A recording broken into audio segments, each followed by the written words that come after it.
Namaste. So, in continuation with Essays on the Gita, which we hope to have a little longish series to cover up some of the main aspects. Last week we read about the significance of works as sacrifice. So, where do works originate from? Tangle of works, as it is called. So, works are nothing else but the energy which is let forth into this creation. And who is the origin? What is the origin of this energy? None else but the divine himself. So, works in its origin itself belongs to the divine, and he alone is engaged in work. But as it passes through different forms, or it enters into the vortex of worlds and ultimately, becomes this ignorant lower nature, which also serves a purpose, but that's a different story. But the original energy is from there.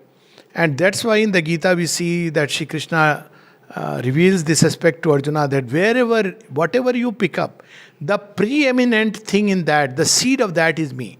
And there's some very touching, beautiful examples. For instance, he says, the Punya Gandha in the flower is me. This is a sweet expression. The intelligence of the intelligent is me. The strength of the strong is myself. And then he says something very interesting. He says, even the desire which is consistent with dharma is myself. So even he is the ultimate inspirer of all the actions, and the purpose of all this action is to grow into God consciousness. And in this God consciousness, to become capable instruments and channels to manifest the divine. Now, in this process, the Gita describes a certain kind of hierarchy of humanity which is created, and one such preeminent humanity is the Vibhuti. So Vibhuti is the one who becomes more and more a channel for one aspect or the other of the divine consciousness to pour upon earth. It could be intelligence, it could be strength, it could be love, it could be knowledge. So such a person with preeminence is termed in India as Vibhuti. And because this preeminence also belongs to God, therefore, there is a tendency in India to deify such human beings, because it's difficult to understand in the Western context that why we are hero worshippers. Yes, we do worship heroes, and nothing wrong with hero worshipping, because if you don't worship heroes, then you are very satisfied with your flat average state. So, hero worshipping in India is a recognition of God who drives the hero towards the heroism and towards his achievement. That is the purpose. But yet it belongs to the field of nature. It is still in nature, and such kind of vibhutis who are called as genius in the Western context.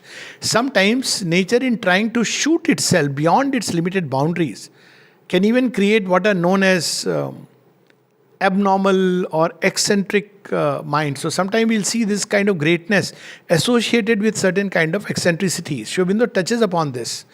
And he says, why won't God use this greatness if it serves his purpose? He is not going to judge morally. And then he gives these examples that, Shakespeare stole deer. He gives the example of Napoleon. So these preeminent persons, because nature has shot beyond the limited boundaries and frameworks. So there is a certain kind of abnormality which may develop, which we find in the life of some of these vibhutis. And yet, when a vibhuti knows that it is the divine force working within him, he is conscious. He is a conscious instrument. And there is another who doesn't know that a divine force is working through him. And obviously, when the task is over, that instrument is left aside. So this is what we see, the difference between, let's say, Winston Churchill, who was actually engaged in one of the much more war of a much greater magnitude than the Mahabharata war. That's a fact. And the avatar also was accordingly, Sri Aurobindo, who is watching over the whole world, sitting in his room. But the difference between Churchill and Arjuna is this. So Churchill could never come out of his small little conception of God. And though he felt that there is a power which is working inside, the way he used to be saved, suddenly he has to come out from one side of the car, he gets out from the other side. His speeches, Sri Aurobindo would listen and he would note that where all he has faltered. But he felt he's somewhere he felt, all vibhutis feel that this is not my power because it's extraordinary, somebody else is doing. But because, especially in the Western context, this idea that you could be God's instrument, etc., is not there. There is a duality. So he could never really reconcile with this thought that it's none else but the divine working through me for a great purpose. So what happens after the war is over? We see he goes into the sidelines, dies almost like any other ordinary person. But we see with Arjuna becomes a hero for all times to come because he has become a conscious instrument from life to life. So vibhutis are preeminences of nature, which through which God has poured his energy in abundance for a certain work in the world. Like Swami Vivekananda, he was a vibhuti of Shiva. That's how Sri Aurobindo confirmed. So you will see in him extraordinary intelligence which is conquering the world in the hollow of his hand. I mean, great minds couldn't stand before his intellect, and people were wondering where he draws all his knowledge from. But when it came to certain situations, let's say injustice, even it could be a rickshaw puller, he would be all folding his hands to literally fight. Even with somebody said anything against India, he was like going to give a boxing. So Sister Nivedita could not understand that this person, when he speaks about Brahman, he is vast. But when it comes to anybody talking against India, it looks like he is going to give him a punch and make him flat. So because of that eminence, there are parts of nature which remain untouched. So that's the difference between being a vibhuti and engaging in the yoga of transformation of nature. When we engage in transformation, then all this cannot do. They will be touched somewhere or the other by the light, and they have to undergo the change. That's what Sri Aurobindo wrote about men like Swami Vivekananda. So we must understand this difference. There may be people engaged in yoga and risen high in yoga, and yet they may not be vibhuti, because that's the way the nature is prepared. Sri Aurobindo said, for example, Swami Brahmanand is more from Sri Ramakrishna's, the first 16, I think. So he said he was a greater yogi in terms of yoga. He had greater realizations. And when Swami Vivekananda would get into that state, he was the one who used to drag him. Maharaj, come back, come back. But in terms of divine action, evidently what Swami Vivekananda did by the time he was 39 is phenomenal and extraordinary. So there are people who are engaged in yoga who may or may not be a vibhuti of God. There are people who may not be engaged in yoga consciously and yet be vibhuti. We have example of Shivaji Maharaj, like a vibhuti.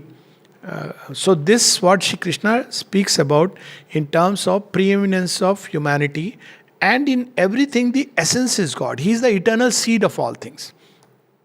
And when revealing it, he speaks of two natures. One is the original divine nature from which all things have come, including the human soul. So we actually belong to the divine nature, para prakriti jiva bhuta. And the other is this ignorant lower nature which covers us. So in the ignorant lower nature come lust, greed, fear, ambition and all these things. So our task is to express this original divine nature inbuilt within the soul, the true programming by the Divine Mother, and follow that divine impulsion and discard all these distortions which come by the lower nature. Then we can become, so that's what yoga is about, to discard kama, krodha, raga, dvesh, lobh, moh, matsar. That's what the yoga is about. And express your true divine nature, which is different in everyone. And that's what is known as Swadharma. And that's where Shri Krishna tells Arjuna that you are a Kshatriya. It's your Swadharma to fight a righteous battle. And if you abandon it, you are abandoning the divine purpose which has been planted in your heart. So that's the whole mechanism, and in that the first training that he has to learn is to do works, because that's how you will withdraw from kam, krodh, lobh, moh. When the ego operates, it invariably brings dualities. Ego prefers this result to that result. Ego prefers this person over that person.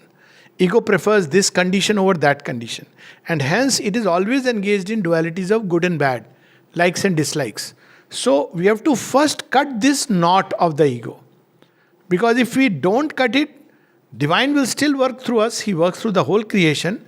But it won't be yoga. It will be a very slow process. We can use the word the subconscious yoga which goes on creation. But if we have to engage in conscious yoga, then we have to practice equanimity. And works have to be done as sacrifice. So when we do works as a sacrifice, we see the whole circle is complete. Everything emerges from that original seed. In the ego, we think it's me, I am the doer, I am the enjoyer of the result. And that is what ignorance is about. So then by offering the work to God, we connect it back to the origin. It's a recognition that it's yours, come from you, and to you it belongs and it goes back to you. But here again, Shri Krishna clarifies that if you do this for some heavenly reward or some other riches, then you are actually, though it looks like you are invoking God, but it is much lower. It's not the right yagna. It is not done by the right mantra if one has to use the language of the Upanishads. You are ultimately offering it to the for the gratification of the ego. So it has to be done as a nishkam karma. It's not like, okay, I remember and offer my work to God, but I have this kamna. So if there is a desire which is operating along with the ego, then the work doesn't go ultimately to the highest, though always the response will come from the highest, but through these multiple little channels. And Shri Krishna says that because origin is always the one. As the mother says, when you pray to Durga, you pray to me. When you pray to Shiva, you pray to me. She says that because it will go to her. That is the ultimate last point. But through all these channels, the difference is, let's take the setup of I don't like the corporate setup. So let's take the setup of the country, nation. And you have the highest world leader whose word is final. If at all there is, let's say, a president signing not indifferently, but whose word carries a meaning, not a titular head. So what happens? So there are two ways of approaching him. One is through, Bhaiya mera dekh lena, you know somebody, that somebody knows somebody else, that somebody knows somebody. So it goes through a whole zigzag channel. And each one takes his own cut as it is going up. When it comes down again, there is a cut. So ultimately what you receive is a small chunk. It still comes from him, but it is distorted, both in the process of going there and returning. The other is where you have formed a personal relation. And there you just pick up a phone and say, sir, I need this. Okay, fine, done. Now that's where he asks us to form a personal relation with the divine. So this remembrance, this offering of our works, it builds a personal relation with the divine. That's why Gita speaks of Sharobhav, Akshar and Purushottama. The divine is a being. That is something very wonderful. And in that process, an elementary fundamental practice is equanimity. So because through equanimity, we get released from this bond of ragadvesh, liking, disliking, pleasure, pain. And that's why the Gita speaks of the highest yogin. What is the sign of a highest yogin? So is he like, does he wear a particular dress? Arjuna asks him. He says no. Does he prefer a certain kind of way of life? No. Because he has gone beyond all preferences. So how do you distinguish such a yogin? What is the highest yogin? So the Gita explains very beautifully. Description of the highest yogin. Nothing outward, but all inward. Equal visioned everywhere. He sees the self in all existences and all existence in the self. So he can have no enemies. Practical aspect. Because in everyone there is the divine. Even the person may outwardly hate this practitioner of yoga, and he may be engaged in a wrestle outwardly, because such is the demand of God within, and yet there will be no hatred. So this is the state of the yogin.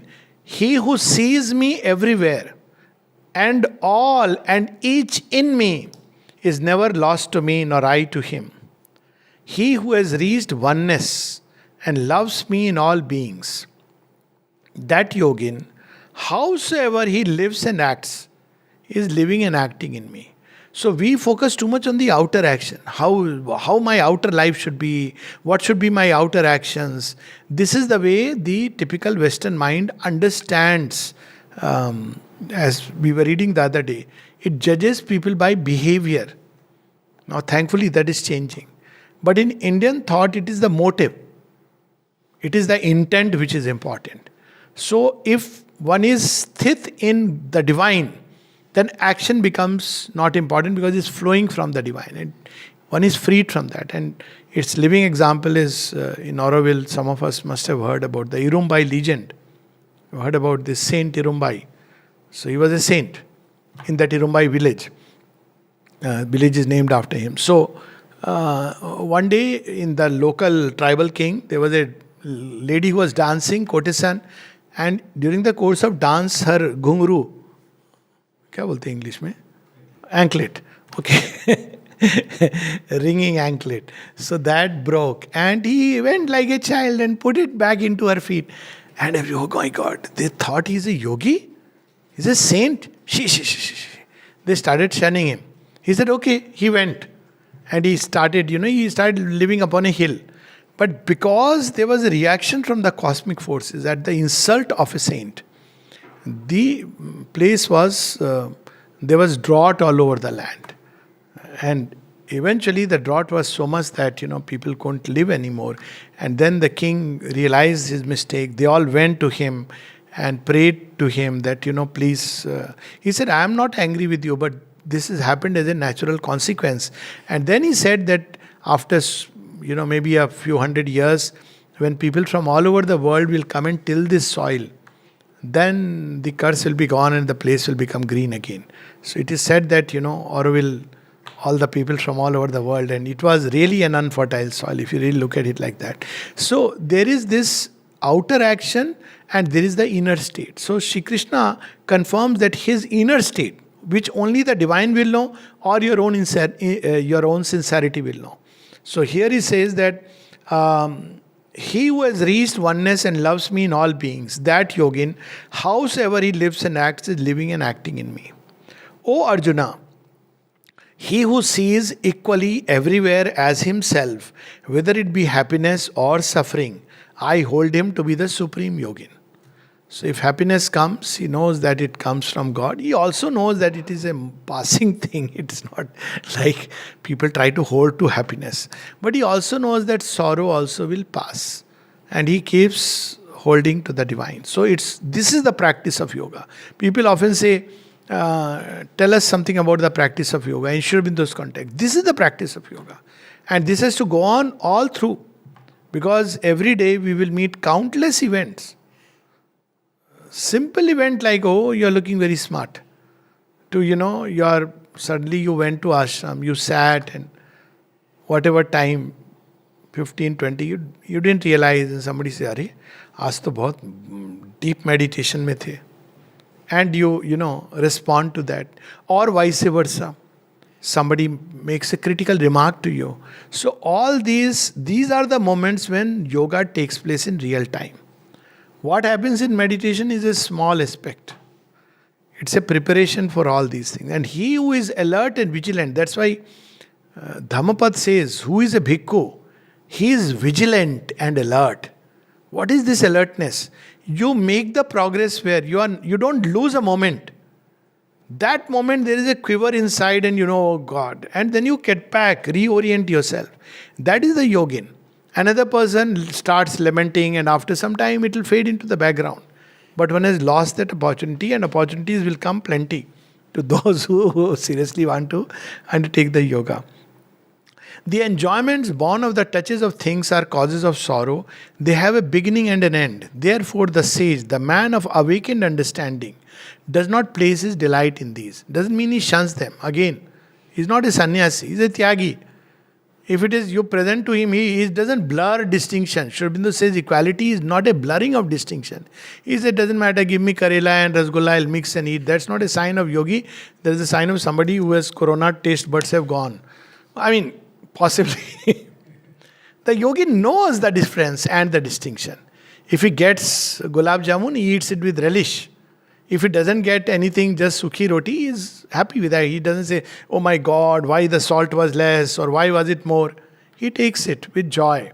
That's how, one of the Sri Aurobindo's one famous story. One day, there was no salt in the food and Sri Aurobindo ate and people didn't know about it. Then later on when they tasted, after the Lord had tasted, they realized there was no salt. And then they asked Sri Aurobindo that, Was the food all right?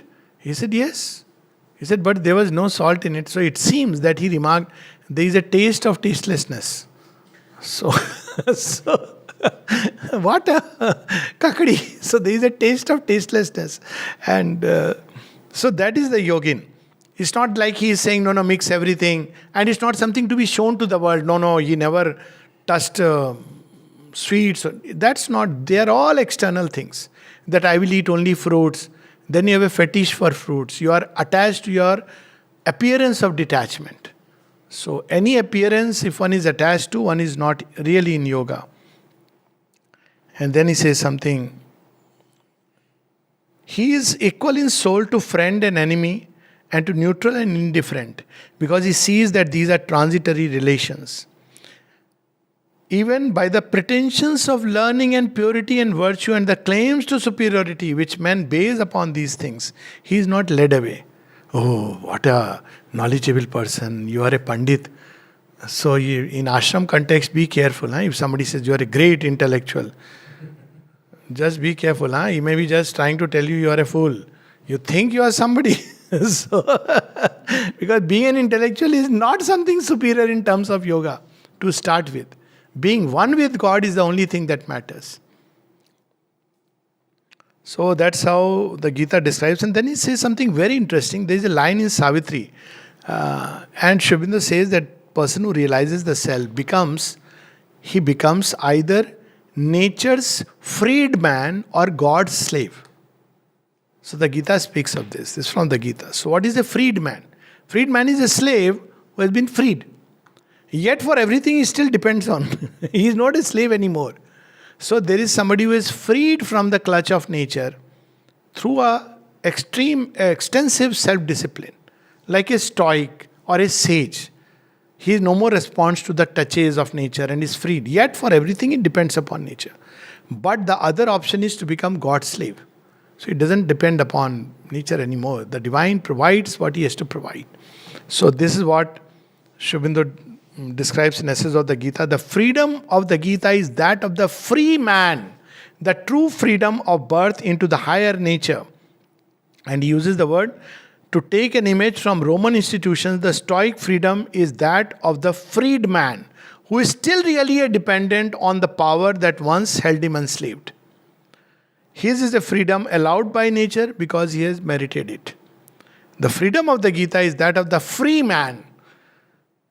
Rarely you find change of one letter and it changes the whole sense of meaning. The true freedom of the birth into the higher nature. Because now this freedman is still in the acting through the lower nature. He has not taken a birth in the higher nature. But he is not responding to the touches. And the other is where one is born into the higher nature. And then he says something very beautiful. Whatever he does and however he lives, the free soul lives in the divine. And then describes something very beautiful. He is the privileged child of the mansion, Balvat, who cannot err or fall. Because all he is and does is full of the perfect, the beautiful, the all blissful, the all loving. The kingdom which he enjoys is a sweet and happy dominion of which it may be said in the pregnant phrase of the Greek thinker, the kingdom is of the child. So this is the state that Gita of that being a child of the divine, and this is the state in which a yogin tends to enter. Well, it's not easy, and so Arjuna says, sir, all this is very nice. It's very difficult. What if I fall? So all this sounds very good. I'll practice it. He doesn't say in so many words. But what if the yogin falls? Because what you are revealing is practicing equanimity. Just try it and see. So many things will come. Especially psychological equanimity. So, because physical equality is easier to practice because the mind can superimpose itself. But psychological equanimity, especially from those whom you love and cherish, how are you going to practice it? So, what if the yogin falls? He tries it. So, Shri Krishna assures him that don't worry about it. Because such a person who has practiced the yoga even a little never comes to fail. He never really falls. So, what happens in such a state? He has practiced a yoga imperfectly. Something absolutely similar, Sri Aurobindo says in the Synthesis of Yoga. He says that it is assured for him, and then when he takes another life, he is either born in the family of those where he gets a good heredity for the practice of the yoga, or else he is born in the family of yogins where he quickly recovers the yoga. He quickly recovers the yoga, and then he is taken by me on the course beyond, higher and higher. So one thing we must know that people are very scared of what happens if I don't achieve. Luckily, it is not a achievement in the sense of time bound. Of course, practice of yoga will be through many approximations, but our little efforts and not success and failures, incidentally, our little effort, genuine efforts, are written in the book of God, and they are deposited in the divine development bank, which never crashes. Invariably, he adds. We put little effort, and he says, "Kiya na, bahut kiya. Let's me add more," like the mother would do. She would say that when we are paying the tag, paying man's debt of night. So what she does, that's the mystery of the avatar on which we'll come now. So when man is striving, putting the effort, and the forces of night say, no, it's not enough. Give more, give more. So the divine takes a human body and says, okay, I'll pay on his behalf. The eternal suffers in a human form, here paying earth's debt, man's debt. So what is this debt? Because when we take a human body and enter into this lower world, these forces of nature, forces of ignorance, they too are supported by a whole fortress of night, the inconscient. They don't let go so freely. And so always within man we see a tussle between the upward forces and the forces of retrogression. And this tussle in an individual, it takes the form of moments of crisis. When an individual is confused whether he should do this or he should do that, because on one side, and that crisis can be, as in Arjuna's life, acutely moral crisis. Should I fight or should I not fight? Or it can take, the two go together, it can be a crisis of civilization. So as far as an individual crisis is concerned, God helps us, and there are the gods who help us toward the ascension. When there is a moment of acute crisis, that time these forces are hyperactive. But every time we go through it, we know that we have taken a leap. This is the normal process. But when there is a civilizational crisis, what happens during that time? That is the time when God Himself manifests and descends and takes the lead of creation. That's where we see in chapter 4 the doctrine of avatarhood. There are 4 or 5, 6 wonderful shlokas. There is, of course, a prelude to it, and it starts by Shri Krishna declaring to Arjuna, what I am teaching you is not something new. So he says, okay, whom did you teach? This is to Vyaswan, son. So Arjuna says, son? You mean that son? Of course, we understand it from symbol point of view also. But he says, yes, that source of all life in the universe. So I have given it to son, Vyaswan. He gave it to Manu. Now you see the lineage to man at its highest. Manu the thinker. So from sun, which is the source of all intellectual life of the universe, it comes to man the thinker. And then Manu gave it to Ikshvaku. Who is Ikshvaku? Ikshvaku is the original king of the solar dynasty, Suryavanshi, of which Sri Rama represents the high flower. So this is how the yoga is transmitted. So Arjuna is all confused. He says, sir, what are you saying, Krishna?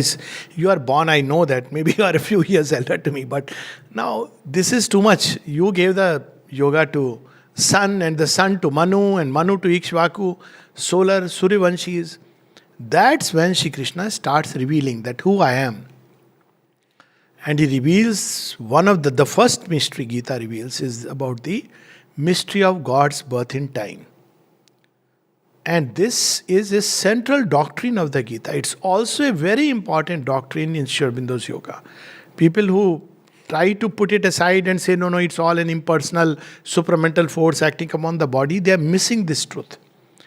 And that's why the Gita just speaks in 7-8 slokas. Sri Aurobindo elaborates it through 3 chapters or 4 chapters in Essays on the Gita because of its importance. So what really is avatar? And he says to the materialist, well, who doesn't believe in God, we should forget about it. There is no God, so there is no avatar. So summarily you dismiss that. You don't convince a materialist about it. But to the rationalist thinker who believes that there is a God, his objection is, how can the infinite become finite? And then Sri Aurobindo says very beautifully, but the whole universe is the answer. You split an atom and split it and split and split it, you will never reach that last particle. Because it's infinite. You keep cutting a paper into smaller bits, and if one could with some kind of an electron microscope go to the last electron, you'll still have some other particle, Or pick up anything and stretch it. You will ultimately end up with the sense of infinity which goes beyond the boundless conceptions of space and terms of time. You'll end up, any force, take love, we call it personal. Is it really personal? No, everywhere there is love, there is nothing else but love. But within me it becomes personal, therefore limited and finite.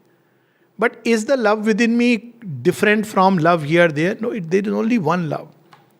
And it is infinite. Since beginning of creation it's operating. So where did it come from? It came from something beyond creation. So logically also, this whole universe is infinite into finite. But that is not the sense in which avatar word is used. So the third sense in which people use the word avatar is, every soul is a descent of God in matter. Yes, that is also true. Because souls owe their origin, para prakriti. It comes from the infinite. That's why within the soul there is a thirst for the infinite. And yet that is not the way, that is not the meaning the Gita puts into the word avatar. There is a fourth understanding of the word avatar, that anybody who is a vibhuti and reaches a preeminence, they say avatar hai. Again, a vibhuti may reach preeminence of nature. He is at a great height of nature. He may even have a divine disclosure, but that is not the sense in which Gita uses the word avatar. Then there is another kind of more mystical idea of avatar, that there are beings from higher worlds who descend. Like, as I said, Swami Vivekananda, he is a avatar of Shiva or Buddha, you can say like that. But that is again not the sense in which Gita uses the word avatar. There is another doctrine that a soul may develop to a point where there is a response or reflex from the divine, and it takes this soul, stands upon it and uses it for his work.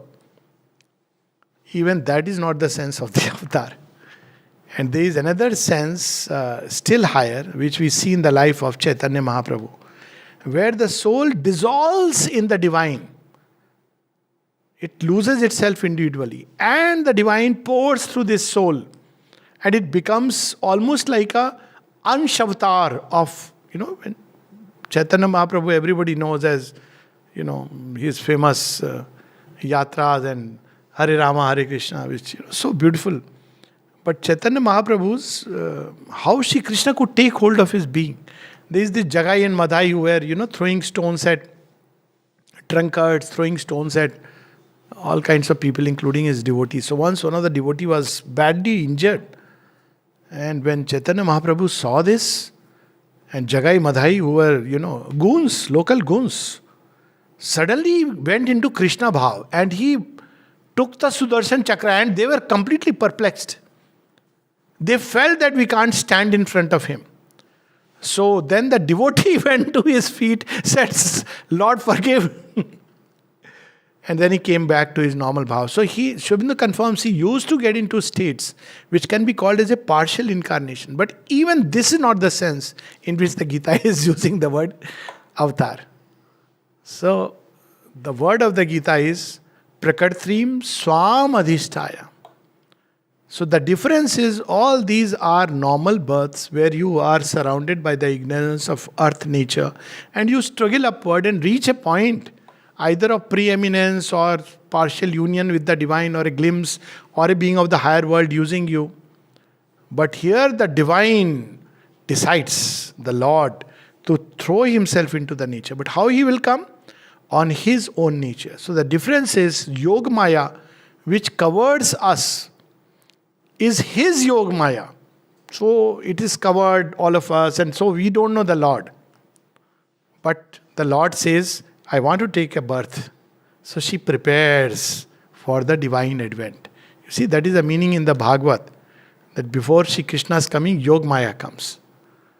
And she cautions Kansa that now your time is, because she knows his will be fulfilled. So there is a conscious manifestation of God taking a human birth. Now again, one question comes that, okay, it's a special kind of birth. Let's put it like that. But Shri Krishna says that never there was an age when you and me were not there. So was he born in these lives also? Then what is the meaning of his taking up a human body in a certain lifetime? So Sri Aurobindo says that basically it is the divine, that decision has been taken at the origin. And he has thrown himself into the flux of creation consciously with this idea that he has to manifest at every crucial juncture.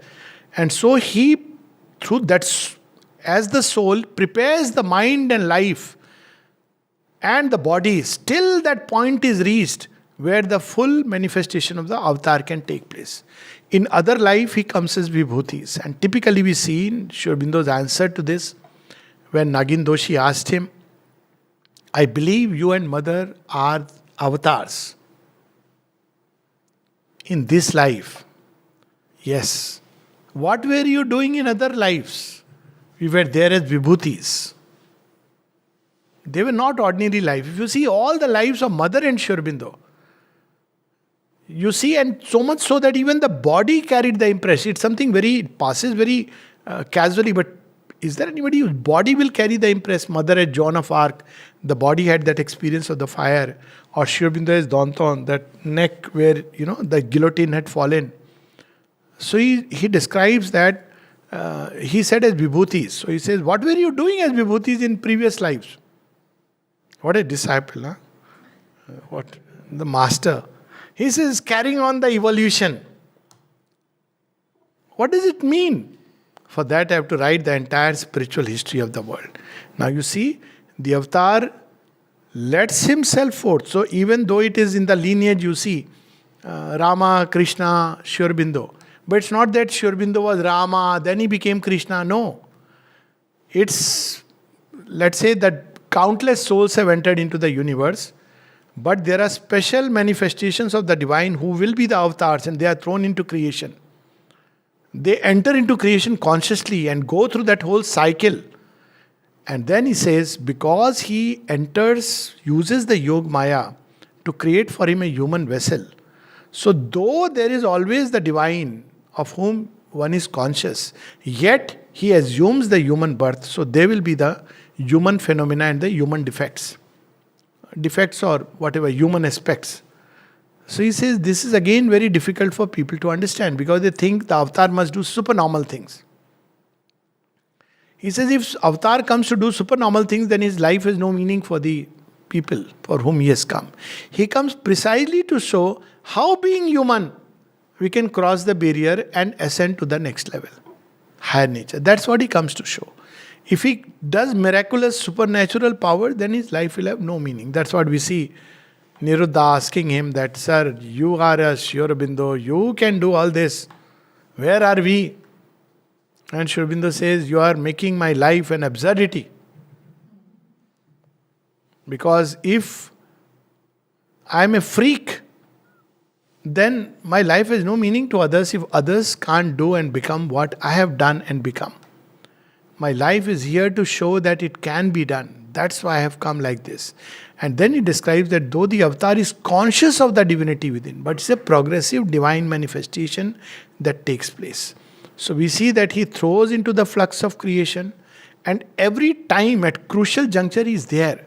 but as a vibhuti. So we see the mother's life, Sri Aurobindo's life, whether it be as Augustus Caesar or French Revolution, all the great preeminent life where there was a crucial change. And we see the mother's life, whether it be Catherine the Great in Russia or Queen Hatshepsut in Egypt, Joan of Arc, all of them crucial junctures where evolution has to take a turn. But here, when he manifests as an avatar, it's not just a revolutionary change, but a evolutionary transition. That is the difference. Revolutionary change can be done by vibhutis, but evolutionary transition has to be done by avatar. And apart from giving his own example, the avatar becomes the concrete gate for this divine ascension. So this is what Sri Aurobindo reveals, and we'll read quickly some of these passages. For there are two aspects of the divine birth. One is a descent, the birth of God in humanity. It's a conscious descent. He prepares, Yoga Maya prepares for him. Now he has gone through that flow and he knows what exactly is the type of body. That's why Sri Aurobindo at one point tells the mother, your body is more prepared for this yoga.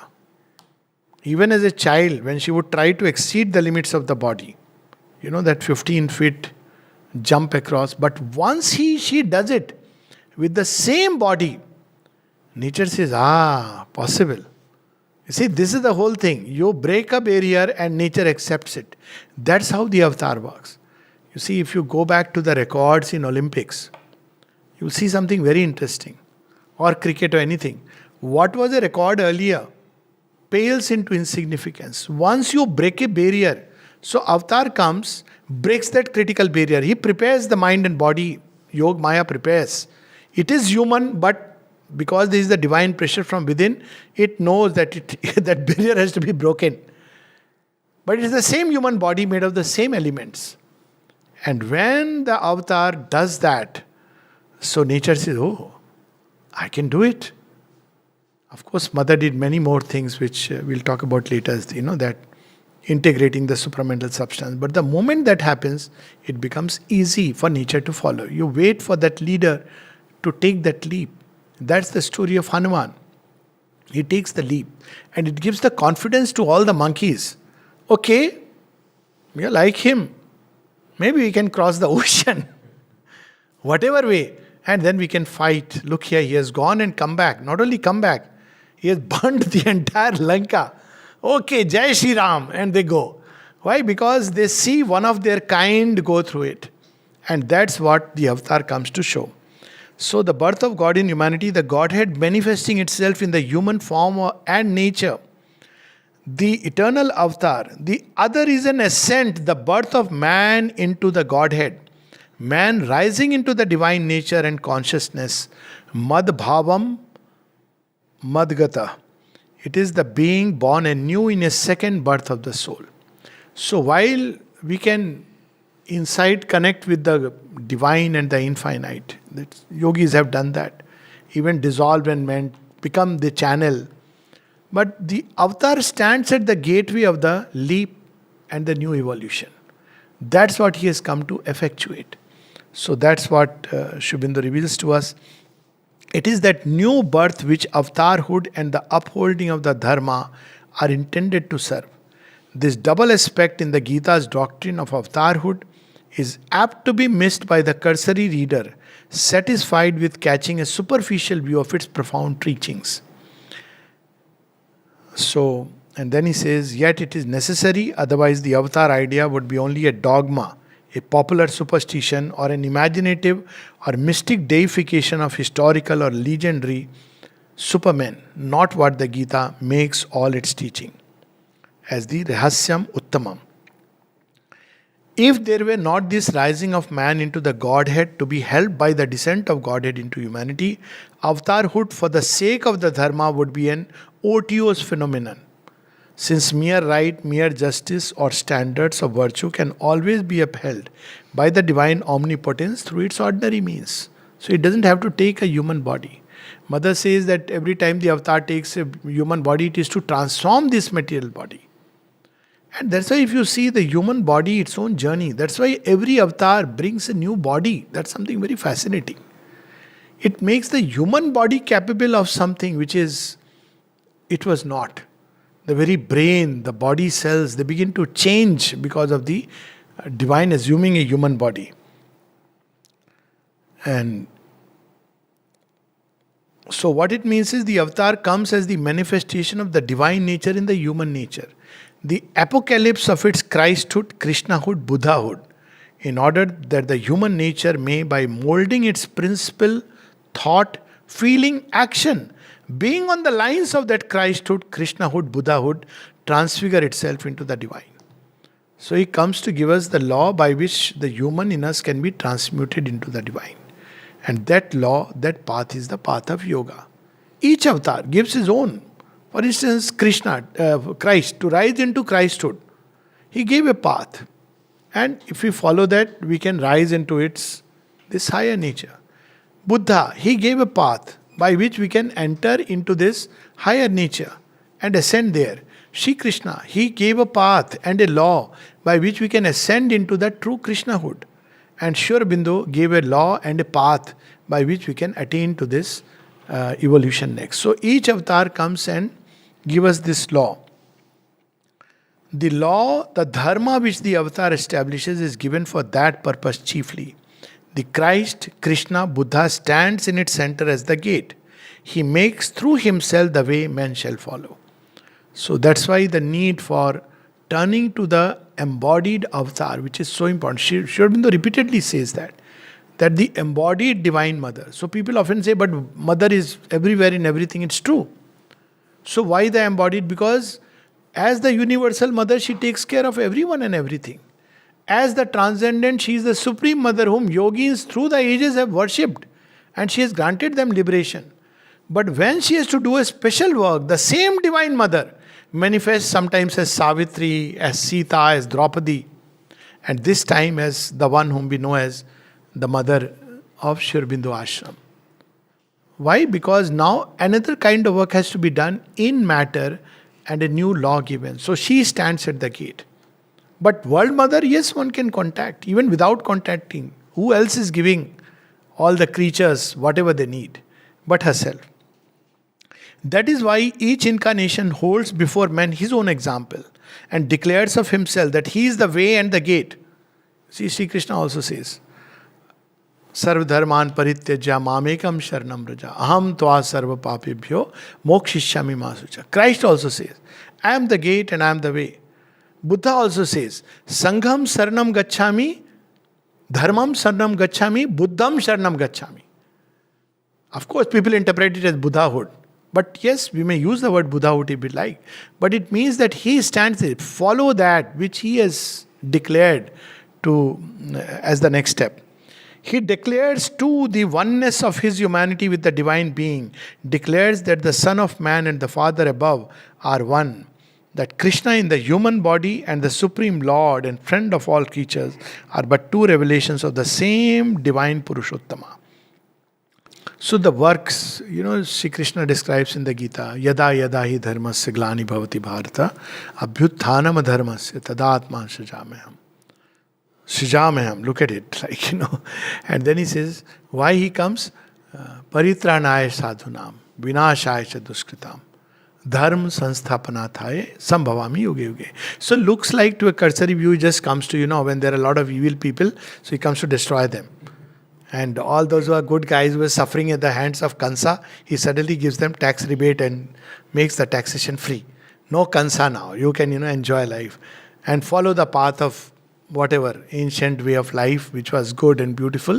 You don't have to listen to Kansa, but follow that evolutionary path. But that is a very superficial understanding. So he says the work for which the avatar descends has, like his birth, a double sense and a double form. And I take it that that's the interesting part, why Ravana is burnt every year. So every Ravana has to burn to be transformed into a Bhakta of Rama. That is the ultimate work. That death of Ravana, after which he becomes a Bhakta, he realizes who he is. That's when Rama tells Lakshmana, go and learn from him. And Ravana at that point of time has realized that he is a bhakta of the Lord, because that's what he originally was. So he says, it has an outward side of the divine force acting upon the external world in order to maintain there and to reshape the divine law by which the Godward effort of humanity is kept from decisive retrogression. Well, applied to Sri Aurobindo. What was it 100 years back? There was asura of imperialism, asura of Marxist communism, asura of, this kind of a thought, positivism that there is actually no God, stark materialism. And at the center of it all, we see a great turbulent asuric being, far worse than all our Duryodhana, Kansa and everybody together. Hitler, Stalin, Mussolini. Was there ever a state of humanity more precarious? Just one of these asuras was enough to finish. But during that time, who was at the center? Now, of course, many people say they are Kalki Avatar, okay, no problem. But the time when Kalki Avatar was really needed, he came, he did, he went. So, we see exactly during that time, we cannot imagine what the condition of the world would have been.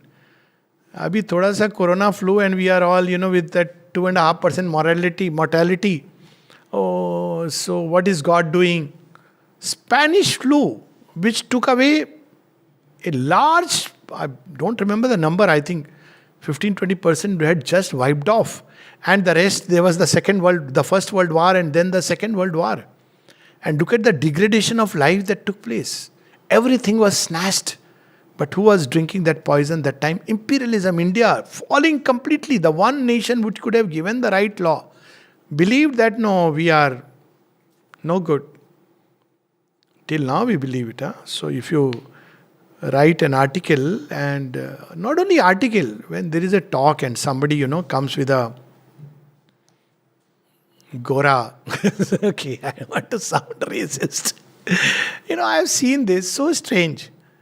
Suddenly, people will ask, I'm just taking a random name. Bernard XYZ, said. So, you assume that because it's a name which comes from the other side of the must be great. So, I sometimes stun the person. I say, but who is he? Because actually, I don't know. Who is he? So, I really don't know who is he. Oh, you don't know? Because you are expected to know all that comes in New York Times. That's the problem. So, and if you say, no, but theory of evolution, by the way, it is there in Srimad Bhagavad. Oh, don't talk about this superstitious, sentimental fellow. See, this is the enslavement till now. It's okay to teach Darwinism, I agree. It's something beautiful that man opened the eyes of the world to some long forgotten truth. But how about teaching the parable of the 10 avatars also as a story of evolution, of Vedanta as a theory of evolution of soul through the cycle of rebirths? All these are scientific things. And you can pursue them as lines of evidence.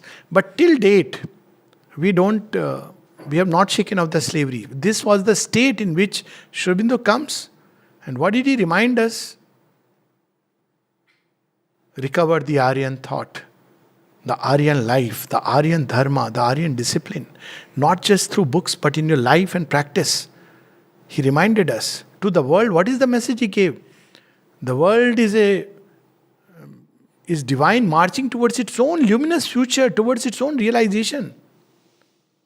In that state of utter unity and chaos, he was releasing page after page of Savitri to the dim children of earth were given. Is there any doubt that you try to think of anybody very impersonally? And I am not saying this as, a child of mother, but just look at it very impersonally, rationally, logically, and you will see that there is not a single person who will stand as the avatar of who comes at the transition of Kalki into the new Satyug. Very clearly, Sri Aurobindo. So, that was the time when dharmasya glani, people didn't know. All the Indians were thinking, actually we must follow the Western paradigm. That's why Sri Aurobindo was sent to England, because, they are They know what really life is about. Sri Aurobindo learnt it, comes back and gives it back because he knew what that life is about. And he also knew what truly Indian life is about. So the avatar does not descend merely for a great outward action. So it's not just the outward action, but that's one part which we see in the life of Sri Aurobindo. As the pragmatic sense in humanity is too often tempted to suppose. The crisis in which the avatar appears, though apparent to the outward eye only as a crisis of events and great material changes, is always in its source and real meaning a crisis in the consciousness of humanity when it has to undergo some grand modification and effect some new development. For this action of change, a divine force is needed. So that's where the avatar stands, and that divine force. The outward action of the avatar is described in the Gita as the restoration of the dharma. But what really is dharma? Dharma is a word which has an ethical and practical, a natural and philosophical, and a religious and spiritual significance. And it may be used in any of these senses exclusive of the others. In a purely ethical, a purely philosophical, or a purely religious sense.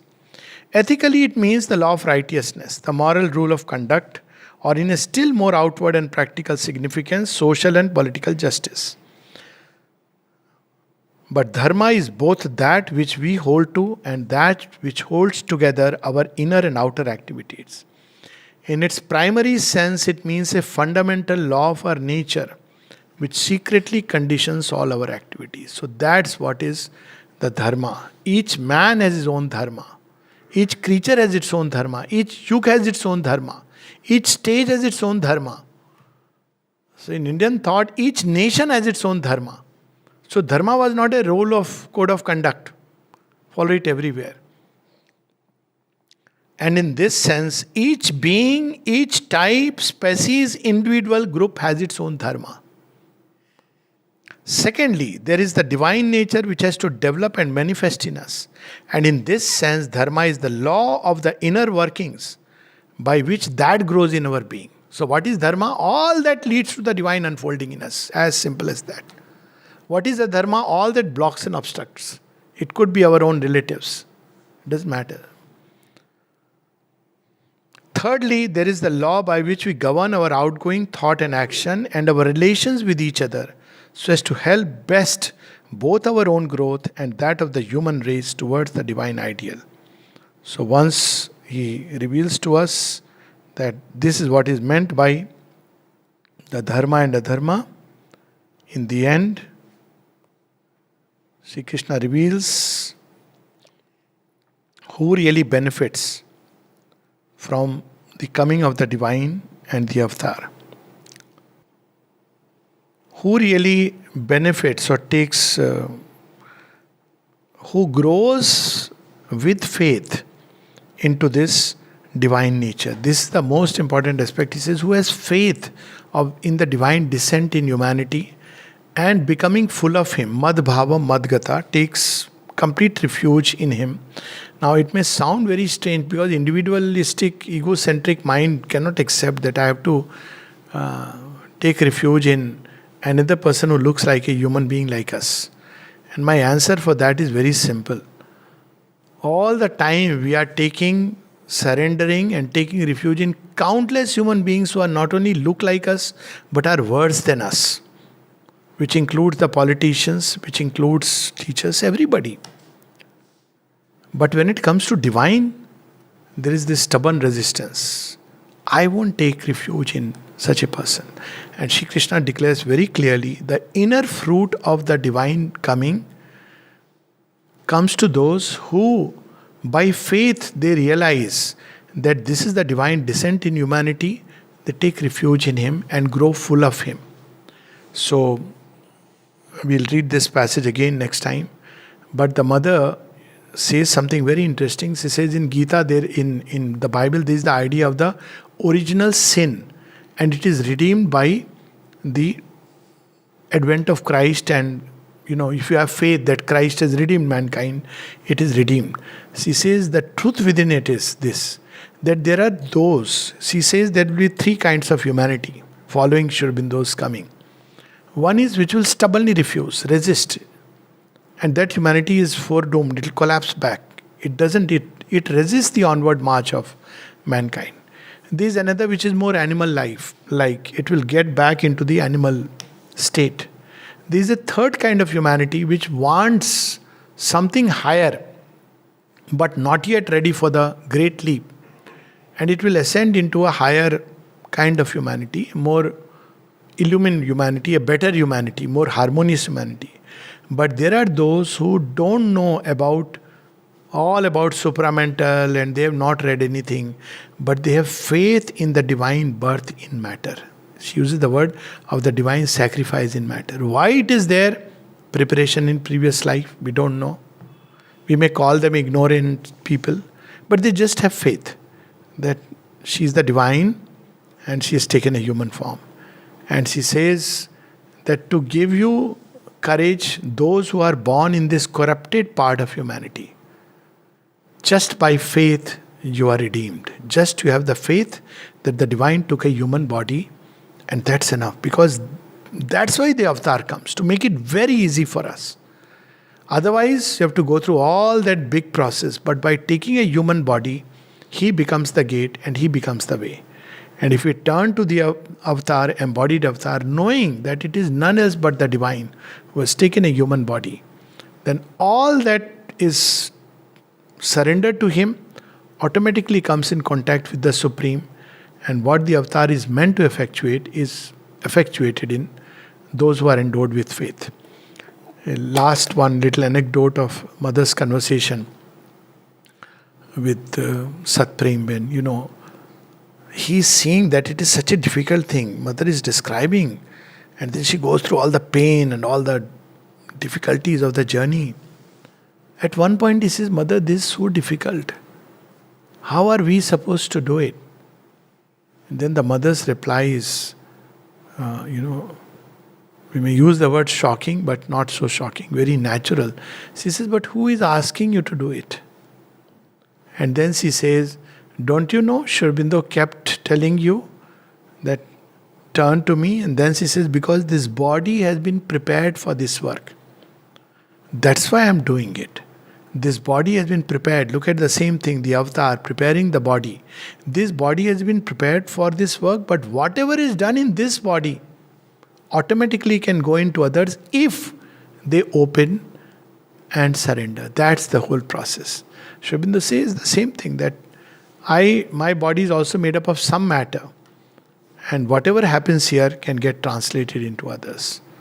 And that opens doors to several secrets, including the secret of the Samadhi, and of course the relics of Sri Aurobindo and the Mother, and the heart that is endowed with faith. Okay, Namaste.